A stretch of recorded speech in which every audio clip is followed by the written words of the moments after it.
வணக்கம். நான் கிராண்ட்மா பேசுகிறேன். எல்லாரும் மறக்காமல் சப்ஸ்கிரைப் பண்ணிவிடுங்க. திரு ஈவிகேஎஸ் இளங்கோவன் அவர்கள் மாட்டுக்கறி கேட்டிருக்கிறார். அதை பற்றி தான் இன்றைக்கி பேச போகிறேன். தமிழ்நாட்டின் காங்கிரஸ் தலைவர் யாருன்னே ரொம்ப பேருக்கு தெரியாது. தமிழ்நாட்டின் காங்கிரஸ் தலைவர் திரு செல்வ பெருந்தகை அவர்கள். அவர் எப்போவாவது ஏதாவது ஒரு அறிக்கை விடுவார். காங்கிரஸ் கட்சி தலைவர் ஒரு அறிக்கை விட்டிருக்காரு. அமித்ஷாவும் மோடியும் தமிழ்நாட்டு மக்கள்கிட்ட மன்னிப்பு கேட்கணும். மன்னிப்பு கேட்கலைன்னா பாஜகவை எதிர்த்து போராட்டம் பண்ணுவோம், கமலாலயத்தை முற்றுகையிடுவோம்னு சொன்னார். இந்த அறிக்கைக்கு திரு அண்ணாமலை அவர்கள் பதில் சொல்லியிருக்காரு. என்னென்னு சொன்னார்னா, வாங்க எப்போ வரீங்க, முன்கூட்டியே சொல்லிவிடுங்க, 10 பேருக்கு சாப்பாடு ரெடி பண்ணி வைக்கிறோம், வந்து சாப்பிட்டுட்டு போங்க.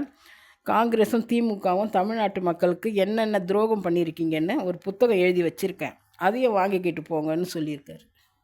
அண்ணாமலைக்கு பதில் சொல்ல வேண்டியவர் தமிழ்நாட்டின் காங்கிரஸ் தலைவர். ஆனால் தமிழ்நாட்டின் காங்கிரஸ் தலைவர் எதுவும் பேசலை.